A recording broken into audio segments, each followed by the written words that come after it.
보실 말씀은 마가복음 3장 13절부터 19절까지입니다. 마가복음 3장 13절부터 19절까지 말씀 우리 한 절씩 교독하겠습니다. 또 산에 오르사 자기가 원하는 자들을 부르시니 나온지라. 이를 그를 세우셨으니 자기와 함께 있게 하시고 또 다 전도도 하며 귀신을 내쫓는 권능도 가지게 하려 하시니라. 이를 그를 세우셨으니 시몬에게는 베드로라는 이름을 더하셨고 또 세베대의 아들 야고보와 야고보의 형제 요한이니 이 둘에게는 보아너게 곧 우리의 아들이란 이름을 더하셨으며 또 안드레와 빌립과 버르메와 마태와 도마와 알페오의 아들 야고보와 바리바와 가나나인 시몬이며 읽겠습니다. 또 가라리가니 이는 예수를 반자더라. 아멘. 우리 함께 읽었던 이 말씀은 예수님이 12제자, 12사도를 세우시는 내용이 기록이 되어 있습니다. 마가는 앞의 내용에서 갈릴리 사역의 1차 사역에 대해서 이야기를 하고 두 번째로 3장 13절부터 시작해서 3장 마지막 절까지는 누가 하나님의 사람인가 라고 하는 주제를 가지고 이야기를 합니다. 예수님께서 많은 사람들에게 찾아가셔서 말씀도 가르치시고 병도 고치시고 귀신도 쫓아냈습니다. 많은 사람들은 예수님을 따랐습니다. 근데 그렇게 따르는 사람들이 다 하나님의 원하시는 하나님의 자녀는 아니죠. 그래서 이 말씀을 통해서 누가 과연 하나님의 사람들인가 라는 것을 이야기를 합니다. 그래서 오늘은 12제자지만 이 다음으로는 바리새인들 그리고 그 다음으로는 예수님의 육신적인 부모님과 그리고 형제들 예수님을 찾아옵니다. 그때 예수님에 대해서 또 하나님을 믿는다고 하지만 실제 하나님의 백성이 아닌 사람들도 그 안에 포함되어 있죠. 그래서 이 말씀을 통해서 과연 하나님의 백성들은 어떠한 사람인지에 관한 내용을 이야기를 하고 있습니다.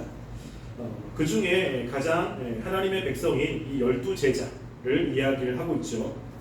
이 12제자에 대해서는 마가복음과 누가복음에 기록이 되어 있습니다. 그런데 지금 마태복음과 그리고 마가와 누가야 이 12제자를 뽑은 그 시점이 다릅니다. 여러분 성경은 시간수로 되어 있지 않습니다. 그렇기 때문에 저자가 그 예수님이 12제자를 뽑았을 때 그것을 나름대로 자신의 의도에 맞게 그 배열을 하게 됩니다. 마태복음 같은 경우는 마태복음 10장 1절부터 4절에 기록되어 있는데요. 이거는 갈릴리 전도를 예수님이 파송할 때 그때 예수님이 12제자를 선정했다고 이렇게 이야기를 하고 있고요. 마가와 누가는 예수님의 그 고난이 점점점 증가되는 시점에서 지금 12제자에 대한 이야기를 하고 있습니다. 이것은 이 각 저자마다 12제자의 역할이 어떤 것인지에 관해서 이야기를 합니다. 마가는 12제자가 중요한 사명 가운데 하나는 바로 복음을 전하는 것이라는 것을 알려주기 위한 것입니다. 또 예수님이 복음을 전하기 전에 12사도를 뽑으셔서 이제 그 일을 감당하게끔 하신 것으로 이렇게 기록하고 있고요. 마가와 누가는 좀 다르게 예수님께서 핍박과 고난받으시는 그 상황 속에서 12제자를 뽑습니다. 즉 무엇이냐면 주님을 따라가는 이 사람들에게는 고난과 핍박이 있지만 그럼에도 불구하고 그 모든 것들을 주님을 바라보며 견디고 이겨야 된다라고 하는 것을 이야기를 하고 있는 것입니다. 지금 여기서 마가가 그렇습니다. 주님을 따르는 사람들은 많은 핍박과 어려움들이 있지만 그럼에도 불구하고 하나님의 백성들은 그 핍박과 어려움 속에서도 신앙을 뒤로하지 않고 하나님을 따르는 사람들이라는 것을 보여주려고 하는 것입니다. 우리가 예수님이 이 12사람을 뽑은 내용들을 함께 보면요. 13절에 이렇게 기록합니다. 또 산에 오르사 자기가 원하는 자들을 부르시니 나아온지라 라고 이야기합니다. 지금 예수님을 따르는 사람들은 굉장히 많았습니다. 근데 예수님이 그런 사람 중에 특별히 12명을 뽑으셨는데 그 12명의 특징은 자기가 원하던 사람들이었다는 특징이 있습니다.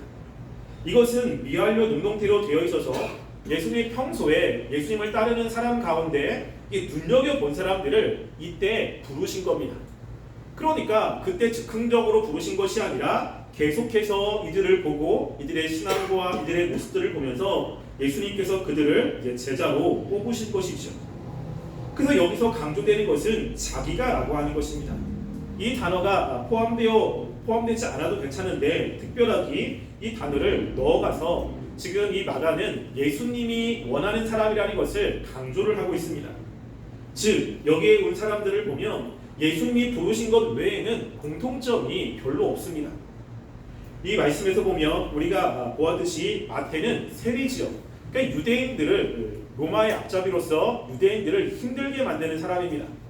근데 거기에 또 보면 누가 있냐면 이 가나안인 시몬이 있습니다. 즉 이들은 독립투사들입니다. 이 둘은 섞일 수가 없죠. 뿐만 아니라 베드로도 그렇고 그리고 마지막에 보면 가룟 유다도 이들도 독립투사입니다. 그러니까 이 구성원을 보면 어떻게 공통점이 별로 없어요. 단 하나 공통점은 바로 예수님이 불렀다라고 하는 공통점밖에 없습니다. 그래서 하나님의 백성들 또 하나님의 일을 하는 사람들은 모두가 다 자신이 선택한 것이 아니라 하나님이 선택해서 부른 사람들이라는 것입니다. 우리의 구원도 마찬가지죠. 우리가 하나님의 자녀가 된다는 것은 어떻게 보면 내가 예수님을 믿는다고 결정한 것 같고 내가 예수님을 선택한 것 같지만 그 전에 하나님이 우리를 선택했기 때문에 믿음이라는 것이 주어지는 것입니다. 하나님이 선택하지 않으면 믿음이라는 것을 가질 수가 없어요. 내가 아무리 예수님을 믿어야지 해도 하나님의 은혜가 하나님의 선택이 없으면 절대 예수님을 믿을 수가 없습니다.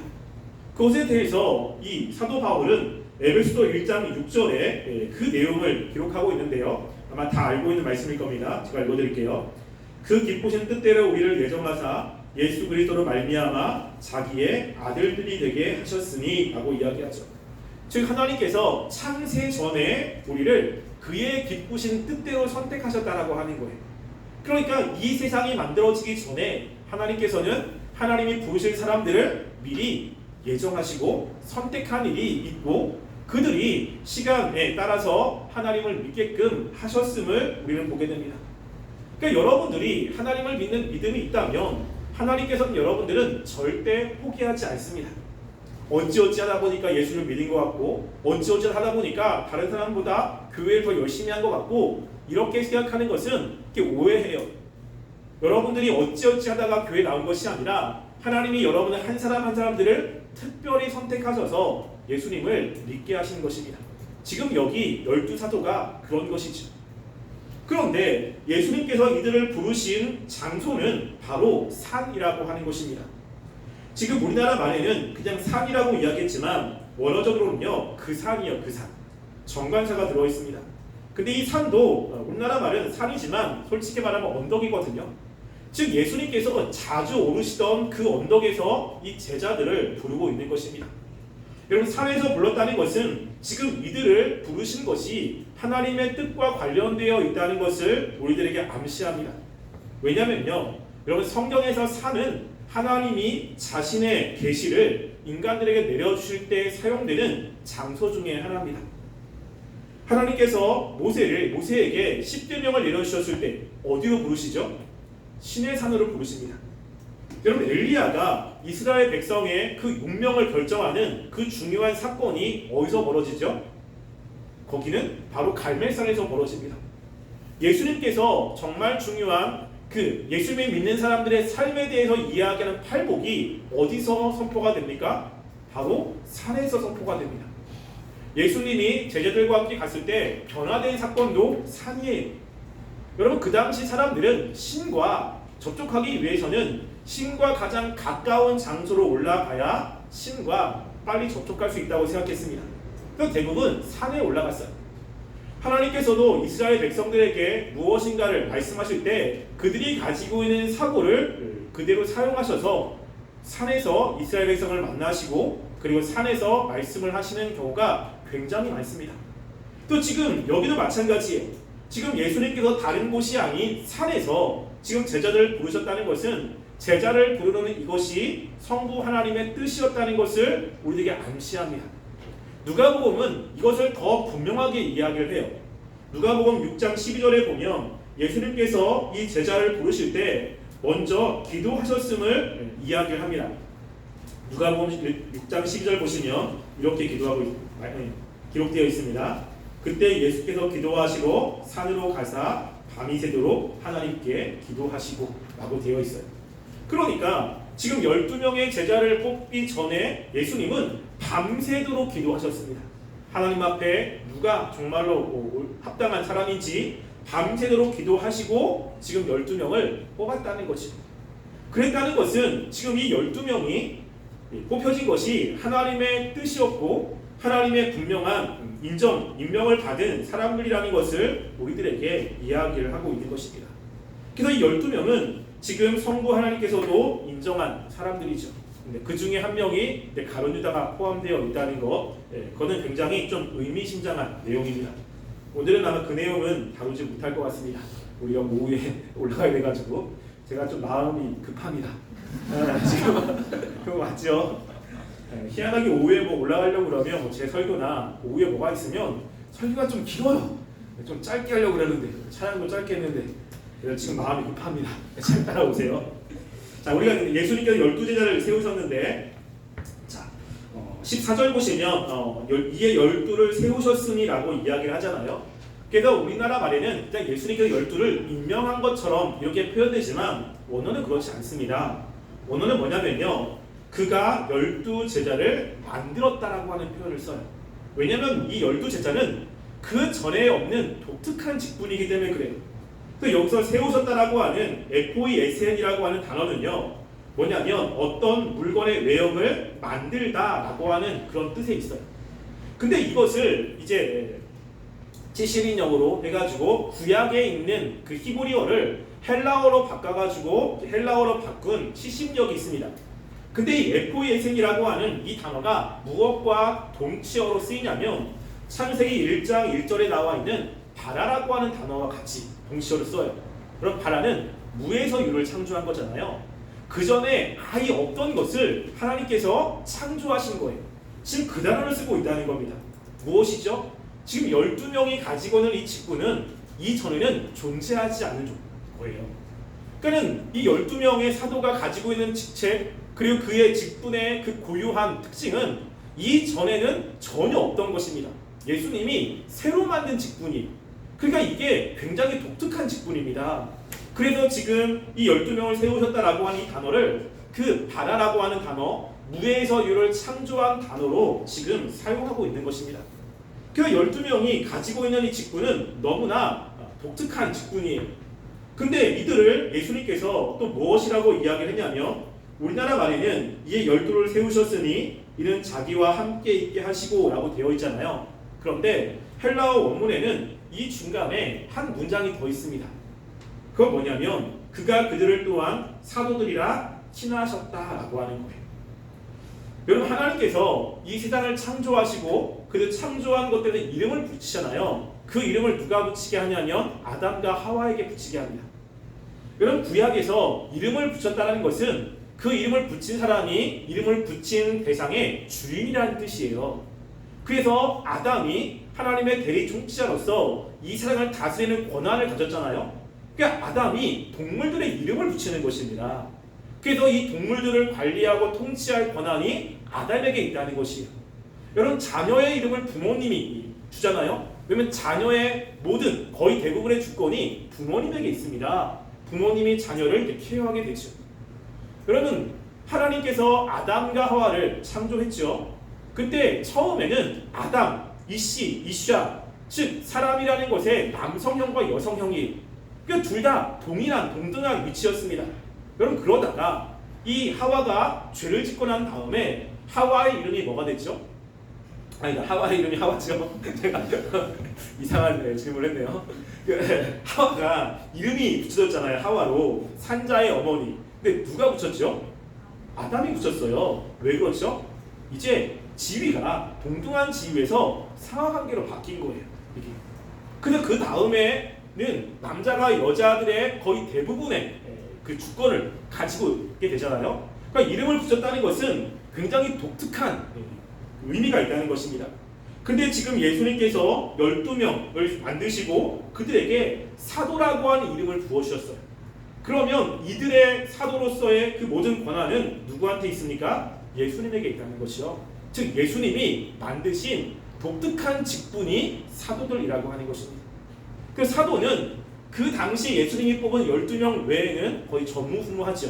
물론 그 이후에 사도 바울도 있고 그렇지만 그 사도가 가지고 있는 그 특권은 다른 직분과는 비교가 안 되는 굉장히 중요한 직분이기 때문에 그렇습니다. 그래서 예수님께서 특별히 이 12명의 사도를 세우신 것이죠. 근데 이 12명의 사도가 누구냐라고 하는 그 이름보다 더 중요한 것은 10이라는 숫자입니다. 10이라는 숫자는 고정되고 완성된 단위고 그래서 12이라는 것은 구약의 12지파를 상징하는 거죠. 그럼 12지파를 누가 만들었죠? 성부 하나님이 만드신 거잖아요. 그러니까 12지파의 그 권한을 성부 하나님이 주신 거예요. 그리고 그들은 이 세상에서 제사장 직분을 감당하는 하나님의 거룩한 백성입니다. 근데 그들과 똑같이 이제 예수님이 12제자를 세우셨어요. 그러니까 그 12제자에 대한 그 모든 의미도 지금 예수님께 가지고 있고요. 그 12제자와 그 12지파가 동일선상으로 그 신약에 넘어오면 이 12제자로 인해서 하나님의 백성들이 만들어지기 시작하잖아요. 그래서 교회는 사도들의 그 터 위에 세워지잖아요. 그 계시록에 보면 그 사도들의 이름의 터 위에 교회가 세워집니다. 그러니까 구약의 12지파가 하나님의 백성의 굉장한 중요한 구조였다면 신약에서는 12제자가 하나님의 백성들의 굉장히 중요한 구조가 되는 것입니다. 그 권한을 예수님이 부어주신 거예요. 그렇다는 것은 구약의 성부 하나님이 12지파를 만드는 것과 신약의 예수님이 12제자를 만든 권한이 동일한 것이죠. 그럼 예수님이 어떤 존재라는 것을 여기서 다시 한번 이야기를 하는 겁니까? 예수님은 하나님이시라는 거예요. 구약의 12지파를 만드신 그 하나님의 권한이 지금 예수님이 12제자를 만드신 그 하나님의 권한과 같다라는 것을 이야기를 하고 있는 것입니다. 그래서 이 12제자는, 이 사도는 굉장히 중요한 거예요. 요즘에 신사도 운동이라고 이야기해가지고 사도의 직분이 다시 이렇게 부활했다라고 이야기하지만 그건 말도 되지 않는 것입니다. 여러분, 그들이 이야기하는 그 사도의 직분의 부활이 어떻게 되냐면 사도 2명이 임명하면 그 사람이 사도인 거예요. 근데 그 사람의 사도의 굉장히 중요한 역할 중에 하나는 그들의 이야기는 하나님의 말씀과 거의 동등한 권위를 가지고 있거든요. 틀리면 안 되는데 그들이 이야기하는 것 중에 하나가 뭐냐면 말 중에 50%만 맞으면 되는 거예요. 50% 틀려도 괜찮은 것이죠. 그럼 그들의 말을 어떻게 믿습니까? 그래서 신사도 운동이 굉장히 좀 위험해요. 실제로 사도의 직분은 이제 사도 바울로 인해서 끝났습니다.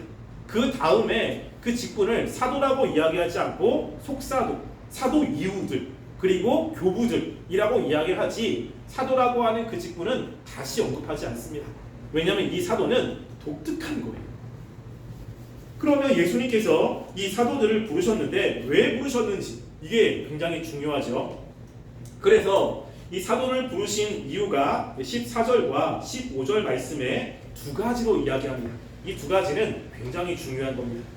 14절 말씀에 보면 이렇게 기록되어 있습니다. 이에 12를 세우셨으니 이는 자기와 함께 있게 하시고 또 보내사 전도도 하며 라고 이야기하죠. 여기 보면 명확하게 원어에는 예수님이 이들을 뽑아서 무엇을 하려고 하는지 목적을 나타내는 그 단어인 희나라고 하는 단어가 2개 들어있습니다. 희나라고 하는 그 뜻은 뭐냐면요, 무엇을 위해서라고 하는 거예요. 그래서 예수님께서 이들을 자기와 함께하기 위해서, 그리고 그들이 전도하기 위해서요. 그러니까 이 사도는 두 가지를 해야 되는 거예요. 두 가지. 하나는 예수님과 함께 있는 것, 두 번째는 전도하는 것입니다. 근데 그 중에 가장 중요한 것이 뭐냐면 예수님과 함께 있게 한다는 거예요. 여러분, 성경에서 무엇인가를 이야기할 때 순서는 굉장히 중요합니다. 특별히 히브리어나 헬라어는 자신이 정말로 중요하게 여기는 것들을 앞으로 빼요. 우리나라 말에는 주어, 그리고 그 다음에 목적어 뭐 쭉 나가잖아요. 그래서 순서가 있어요. 순서가 틀리면 조금 이렇게 어순이 비문이라고 이야기를 하거나 좀 이상하잖아요. 근데 히브리어, 헬라어는 그렇지 않습니다. 히브리어, 헬라어는 성수격이 있기 때문에 어디에 배치해도 그 의미가 통해요. 그렇기 때문에 말하는 사람이 자기가 정말로 중요한 것들을 앞으로 다 뺍니다. 이렇게. 그래서 보통 히브리어 같은 경우는 주어와 동사가 묶여 있거든요. 그래서 그게 하나의 단어에 그걸 앞으로 빼는데, 내가 특별히 주어를 강조하고 싶으면 그 동사의 주어가 들어가 있지만 그 주어를 다시 한번 씁니다. 그러면 그 주어를 강조하고 있는 거예요. 그래서 이 우리나라 말에도 그렇지만 이 순서로 되어 있는 것은 굉장히 중요한 것입니다.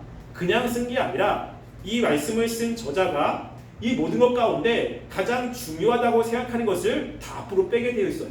여기도 마찬가지입니다. 예수님께서 12제자를 세우셨을 때 12제가 해야 되는 두 개의 일 가운데 중요한 것은 바로 예수님과 함께 있는 것입니다. 이게 굉장히 중요한 거예요.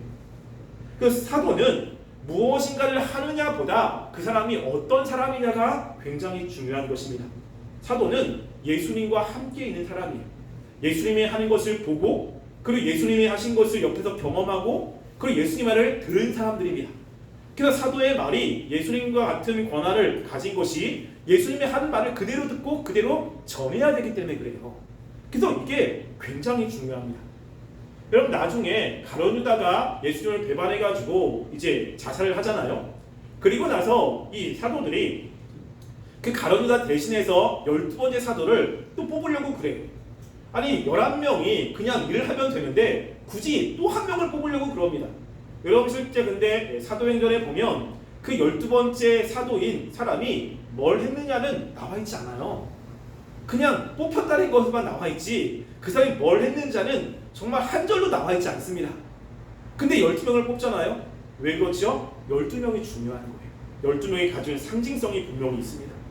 근데 그 12명을 뽑을 때 조건이 뭐냐면 예수님께서 세례를 받으시는 그때부터 예수님이 부활하시는 그때까지 예수님과 함께 있는 사람이에요. 왜냐하면 함께 그것을 보고 듣고 깨닫고 느꼈던 것이 굉장히 중요한 것입니다. 이것이 아니면 예수님을 잘 몰라요. 예수님. 그러니까 여러분 직접 내가 경험한 거와 그 사람 3자로부터 들은 것은 굉장히 다르죠. 굉장히. 여러분 우리나라 장군 중에 이순신 장군 굉장히 사람들에게 존경을 많이 받습니다. 근데 이순신 장군이 존경받을 만한 그런 행동을 우리가 알지만 여러분 이순신 장군을 만나본 적이 없잖아요. 그러니까 이순신 장군을 만났을 때 그 위엄 그리고 그 카리스마 그거 우리는 모른다고요. 그거는 만나본 사람만이 알아요. 그 만나본 사람들은 그 경험과 또 실질적으로 자기가 들었던 것들을 가지고 사람들에게 전할 때 실질적으로 그리고 생동감 있게 전할 수 있잖아요. 예수님을 전할 때 이게 중요한 것입니다. 그래서 우리가 주님의 일을 할 때 우리도 마찬가지예요. 우리가 주님의 일을 할 때 하나님의 마음으로 하나님이 기뻐하시는 뜻으로 그 일을 해야 되기 때문에 중요한 것은 무엇이죠? 주님과 교제하는 게 굉장히 중요해요. 뭘 하느냐보다 주님과 교제하는 그 교제가 더 중요합니다. 교제가 없는 그 사역은 처음에는 주님을 향한 열정을 가지고 하지만 그 주님을 잘 모르기 때문에 때로는 주님을 아는 경험이 점점점 희소되고 감소되기 때문에 나중에는 주님 없이 자기의 열심만 가지고 합니다. 그러면 주님을 위한 일이 아니고 그냥 나중에 힘만 들을 때가 되게 많아요. 그래서 사역할 때 굉장히 중요한 이것이 바로 주님과의 교제, 경건 생활입니다. 뭘 하지 않아도 그 예수님을 말씀을 듣고 예수님을 묵상하고 그리고 계속 하나님과 관계를 맺어야 주님의 일을 잘 감당할 수 있습니다. 그러니까 그것이 없다면 결국에는 그 일을 잘 감당할 수가 없습니다. 그래서 이 제자들도 마찬가지 가장 첫 번째 중요한 것이 바로 예수님과 함께 있어야 되는 것입니다. 두 번째는 뭐죠? 보냄을 받는 겁니다. 보냄을 받는다라고 하는 이 단어는 아포스텔레스, 즉 사도라고 하는 단어와 거의 같죠. 그러니까 예수님께서는 그 제자들 자신과 함께 있는 것으로만 끝나는 것이 아니라 세상으로 보내는 거예요. 세상으로. 그래서 우리가 정말 하나님을 위해서 잘 살려고 한다면 교회 안에서만 있으면 안 돼요. 교회 안에서만. 보통 보면 신앙생활 좋다고 하는 그런 사람들이 교회에서만 모이거든요. 교회에서만 열심히 하고 교회 생활하고 그리고 교회에서 봉사하고 그러니까 교회에서만 있어요. 세상에서는 뭔가를 잘 못합니다. 근데 그게 신앙이 좋은 모습은 아니에요. 왜냐하면 하나님께서는 우리를 교회에서 하나님을 알고 그리고 같이 주님과의 교제하게 하고 우리가 세상에 나가서 증인으로 살게 하기 때문에 그렇습니다. 그러니까 세상에 나가야 되는 거예요. 힘들지만. 이 제자들도 마찬가지입니다. 첫 번째는 주님과 함께 있는 것이지만 주님으로부터 배우고 경험했던 것들을 세상에 나가서 전해야 되는 거예요. 그게 전도라고 하는 겁니다. 그래서 이 제자들은 복음을 받아서 전도를 해야 되는 겁니다. 이 전도회자라고 하는 이 단어는 그 케딧세인이라고 하는 단어인데 이 단어가 어디서 쓰여졌냐면요. 마태복음 1장 14절과 15절 말씀에 쓰여졌어요. 그럼 이 말씀 한번 찾아볼까요? 마태복음 1장 14절과 15절 말씀 함께 읽어보겠습니다. 시작. 요한이 잡힌 후 제가 뭐라고 했죠? 마태복음일까요? 그럴 것 같아요. 마가복음 죄송합니다. 마가복음 1장 14절 15절 바로 앞장인데 안 나와가지고 마가복음 1장 14절 15절입니다. 함께 읽어보겠습니다. 시작. 요한이 잡힌 후 예수께서 갈릴리에 오셔서 하나님의 복음을 전파하여 그러시되 해가 찼고 하나님의 나라가 가까이 왔으니 회개하고 복음을 믿으라 하시니라. 아멘. 여기 전도가 뭐냐면요. 전파라고 하는 단어예요. 똑같은 단어를 쓰고 있습니다. 그러니까 예수님이 이 땅에 오셔서 갈릴리에서 하나님의 복음을 전한 거예요. 전한 거. 그래서 이 제자들이 전해야 되는 그 중요한 게 뭐죠? 하나님의 나라에 대한 것입니다. 그러니까 복음이라는 것은 그리고 이 전도라고 하는 것은 교회 나라고 이야기하는 것이 아니에요. 전할 전자에 그 도자입니다. 도자에. 그러니까 도를 전하는 거죠. 우리가 믿고 있는 그 내용 그리고 우리가 믿고 있는 중요한 신앙 고백 이것을 다른 사람들에게 전하는 것을 전도라고 이야기합니다. 그러니까 교회 나오라고 하는 건 엄밀히 말해서 전도가 아니에요. 그러니까 전도의 가장 중요한 건 이제 하나님의 나라죠. 그리고 하나님 그리고 예수님을 전하는 것이 전도의 굉장히 중요한 목적 중에 하나입니다. 여러분 근데 전도를 하면 사람들이 그 말을 듣고서 잘 따르지 않죠. 예수님도 복음을 전하면 항상 반대 세력이 있습니다. 이 사도들도 마찬가지예요. 사도들도 예수님과 함께 있어서 들었던 것들을 전하면 분명히 이들을 반대하는 세력들이 있습니다. 그래서 예수님이 그 뒤에 추가적인 내용을 이야기를 하고 있는 겁니다. 그게 뭐냐면 이제 15절 말씀에 나와 있습니다. 15절 보시면 이렇게 기록되어 있어요. 귀신을 내쫓는 권능도 가지게 하려 하심이로라 라고 이야기하죠. 예수님께서 복음을 전할 때 어떤 능력도 주셨죠? 귀신을 내쫓는 능력을 주셨어요. 그런데 귀신을 내쫓는 이 능력은 예수님께서 사역할 때 나오는 능력이잖아요. 그래서 마가복음 1장 39절 말씀에 보면 이에 온 갈릴리에 다니시며 그들 여러 회당에서 전도하시고 또 귀신들을 내쫓으시더라 라고 이야기합니다. 예수님이 전도하면서 함께 언급된 것이 귀신을 내쫓는 거예요. 왜냐하면 하나님의 백성이 아닌 사람들은 엄밀히 말해서 귀신들의 통제 아래 있잖아요. 그러니까 지금 이들은 눈에 보이는 사람과 싸우는 것이 아니라 이 귀신과 싸워야 되는 거예요. 근데 예수님께서 귀신을 쫓아낼 수 있는 능력을 주지 않으면 그들이 가서 복음을 전해도 사람들이 그 복음을 듣지 않습니다. 그러니까 예수님께서 지금 자신이 복음을 전할 때 했던 그 능력을 제자들에게도 주시는 거예요. 마태복음 10장 1절에 보면 이 귀신을 쫓아내는 능력과 함께 무엇을 같이 이야기를 하냐면요. 병 고치는 것과 함께 이야기를 합니다. 즉 귀신을 쫓아내고 병도 고치는 이런 것을 함께 이야기를 해요. 즉 예수님이 하는 그 사역을 제자들도 똑같이 하게 하신다라고 하는 거죠. 그래서 실제로 이 제자들이 가서 복음을 전할 때 귀신이 쫓아 떠났을까요? 안 떠났을까요?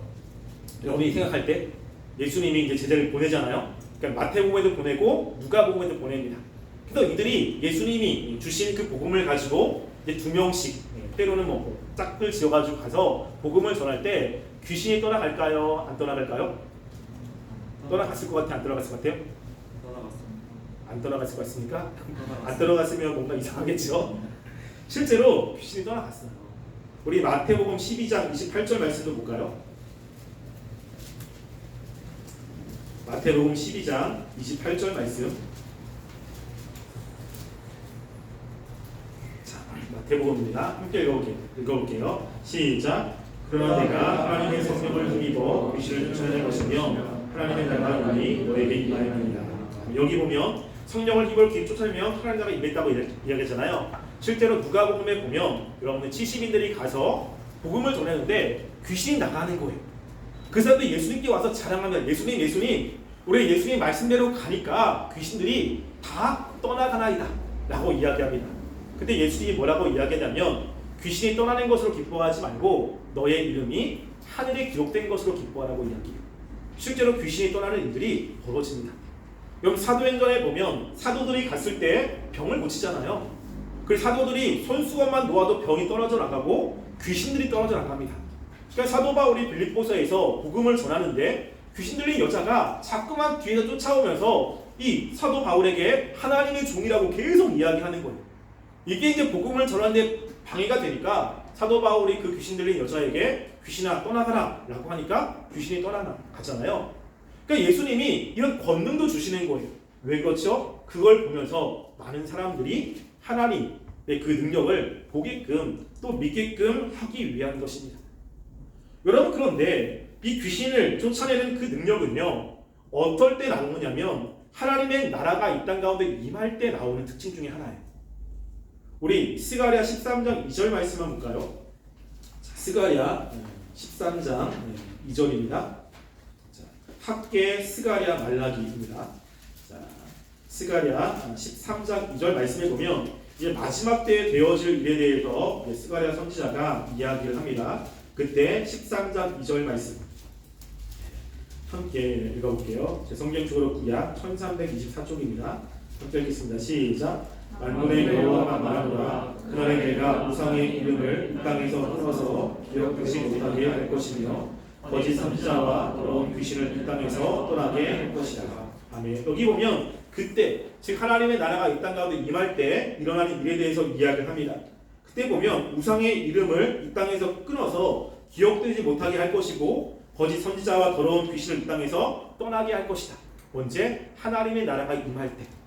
그러니까 예수님이 오셔서 복음을 선포할 때 귀신이 떠나놨잖아요. 그게 뭐냐면 이제 예수님을 통해서 구약에 말씀하신 하나님의 나라가 이 땅 가운데 임하는 거예요. 예수님이 이제 곧 승천하실 겁니다. 제자들이 이 땅에서 이 하나님의 나라를 이 땅에서 확장을 시켜야 되는 거예요. 예수님이 하나님의 나라를 이 땅 가운데 임하게 했고 제자들은 그 하나님의 나라를 다시 임하게 하는 것이 아니라 이미 임한 그 하나님의 나라가 확장이 되는 것입니다. 그럴 때 이 하나님의 나라의 대적인 마귀와 싸워야 되는 거예요.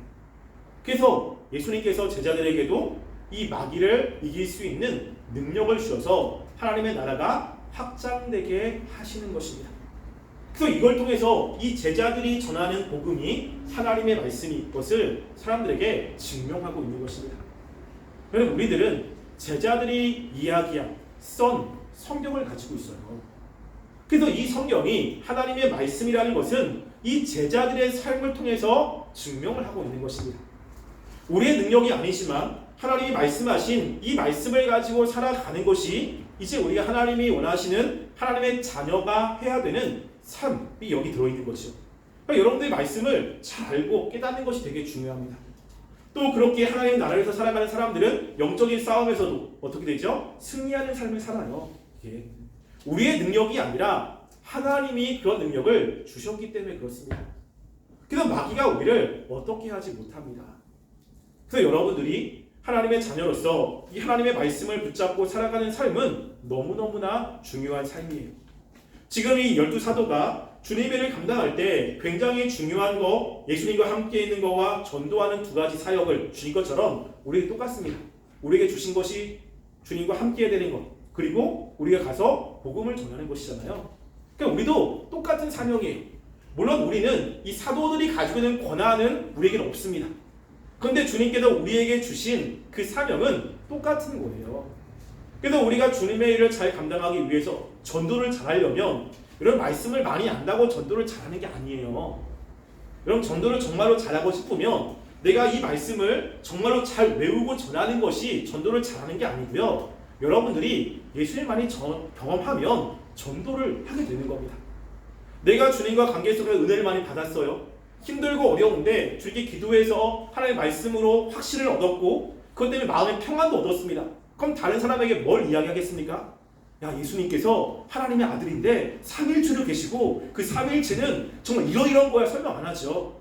힘들고 어려운데 그 예수님께서 이렇게 해주셨다. 정말 그 예수님이 정말 살아계신다. 그리고 예수님을 믿어야 된다라고 그 예수님을 전하잖아요. 제자들은 예수님과 함께 있어서 예수님을 경험했던 것을 전하는 거예요. 자신들이 경험하고 체험한 것을 전한 것을 이 전도라고 이야기를 합니다. 그래서 우리가 전도가 안 되는 것은 왜 이렇게 주저주저하냐라고 했을 때는 내가 주님과 깊은 교제가 부족하기 때문에 그래요. 하나님과 이런 교제가 안 되니까 이 전하는 것이 어려운 것입니다. 그 교제로 인해서 내 마음에 평안도 있고 확신도 있다면 전도는 자연히 나오는 거예요. 그래서 누가 저한테 목사님 힘듭니다 라고 하면 제가 뭘 이야기하는 줄 아십니까? 제가 경험했던 경험을 이야기해요. 이렇게 어려울 때 기도했는데 하나님 이렇게 해주셨다. 하나님께서 이런 것도 해주셨다. 제가 경험했던 그 예수님에 대해서 하나님께서 이야기를 하는 겁니다. 굳이 성경에 나와 있는 교리적인 내용을 굳이 얘기할 필요는 없어요. 그럼 그걸 듣고서 그 하나님을 알게 되는 거지. 그게 전도지요. 그래서 우리가 증인으로서의 삶은 내가 본 거, 경험한 것을 전하는 거잖아요. 그래서 우리가 하나님의 백성으로 살아갈 때 중요한 것은 무엇을 하느냐보다 내가 하나님과 어떤 관계에 있느냐라는 것입니다. 그 관계가 바른 관계, 깊은 관계라면 우리는 자연적으로 무엇인가를 하게 되어 있어요. 그리고 그를 통해서 주님을 증거하게 되어 있습니다. 그런데 주님을 전해야 되는데 하나님의 그 은혜가 뭔지를 몰라요. 그 관계가 그렇게 깊지가 않아요. 그러면 전하는 것이 너무너무나 힘들 겁니다. 제자들도 중요한 것이 예수님과 함께 있는 것처럼 우리에게도 중요한 것이 하나님과 교제하는 것입니다. 여러분 다른 것보다 이 교제하는 시간을 꼭 가지셨으면 좋겠어요. 그 교제를 통해서 하나님을 더 많이 경험하는 우리 청년부가 되기를 간절히 소원합니다. 기도하겠습니다. 우리가 이 시간 예수님께서 특별히 12 제자를 뽑으셨습니다. 그들에게